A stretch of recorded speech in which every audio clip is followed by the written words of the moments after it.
We're at the KC Guitar Show at the Ward Parkway Shops. When you comment on this video, please comment on the guitar, not on the shirt.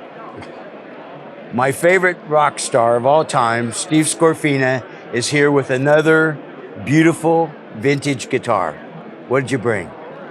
Well, this is a heritage guitar, and heritage is basically a Gibson guitar. They're from Kalamazoo, Michigan, and in 1984, Gibson moved from Kalamazoo, Michigan to Nashville, and all the people that worked at the Gibson factory and built all the Les Pauls and all the custom shop guitars and stuff, they didn't want to leave their home because their family and stuff were there in Kalamazoo. So a lot of them stayed and they opened up heritage guitars. So they somehow bought the old Gibson factory. They bought the factory that they worked in all their lives. And opened up their own company. Because they had all the machines. And they have all the machines. And they had all the training. And all the talent. And honestly. And they became heritage.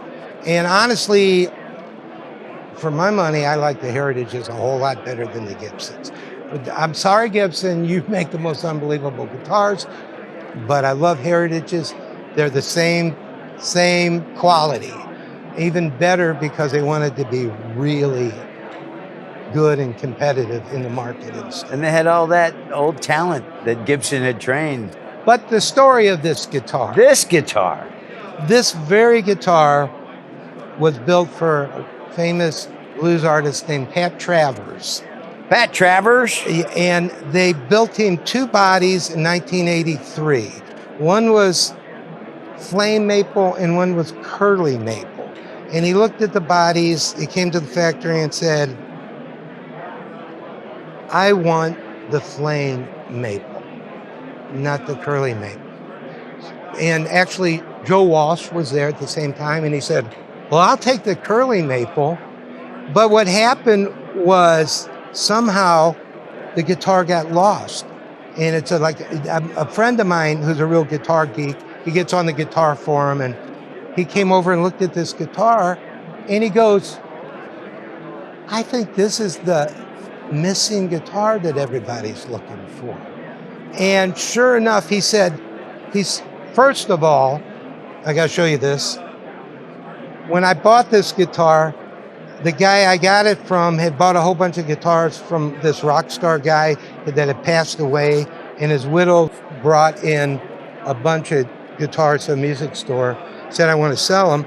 The guy said, well, there's some kind of signature on the back of the guitar, but you could just get another plate because it's like a Les Paul plate and throw it away and get a new one. Well, it's Pat Travers. I got it home and I looked at it and I'm going, I think that says Pat Travers. And sure enough, we looked it up, and in all the pictures, he's got this same guitar. He played it for since he got it. And it's like a Les Paul, but it has two horns. It's kind of like an SG. Almost like an SG. So his guitar has a Gibson headstock, like a Les Paul. My guitar has the Heritage headstock. So this guitar was the one that he didn't decide to keep and got lost. I guess they had sold, you traded, or what? It went on a journey. It went on a journey and finally wound up with me. And what we're going to have to do is take this back plate off because there's a little round Heritage sticker in there, and it's got all of the major builders. It's got 5 or 6 signatures. One of them's Marv Lamb, who owns Heritage and built all the Les Pauls and stuff. So we're going to have to get a screwdriver and take it off. So you take this off, and there's a little Easter egg in there for collectors. And there's all the signatures. And they only did that with special guitars that they built for different artists and stuff. I have no clue what this guitar is worth, because you're going to get around to asking me about that, because it's got all of the Gibson people and all the Heritage people's signature on it, and it was built specially for Pat Travers. And then Joe Walsh was supposed to get it, but it disappeared.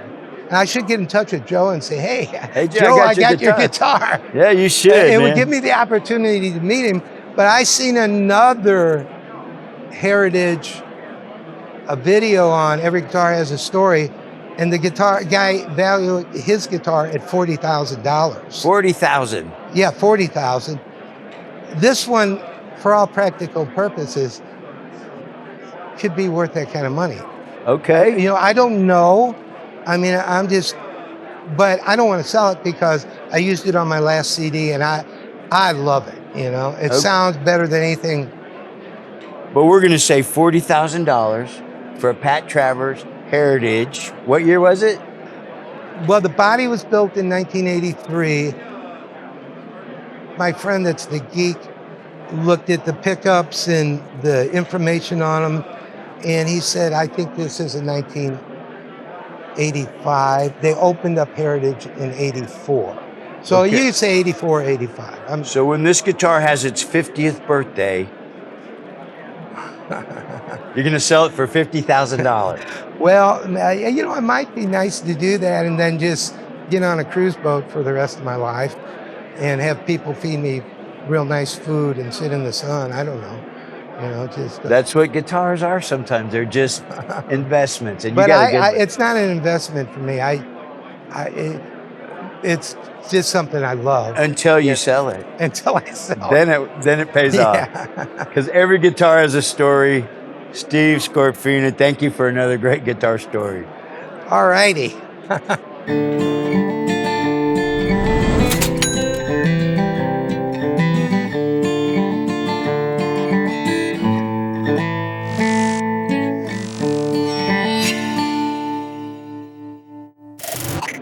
Steve is the cat man online a lot. And of course, the shirt, I just bought this off a guy's back. He's in REO Speedwagon, but the cat man has a cat shirt today. Yeah. And you use this on your last CD. You got to find a place to sign this with Pat Travers, and then you got like a whole thing. Well, we could do that.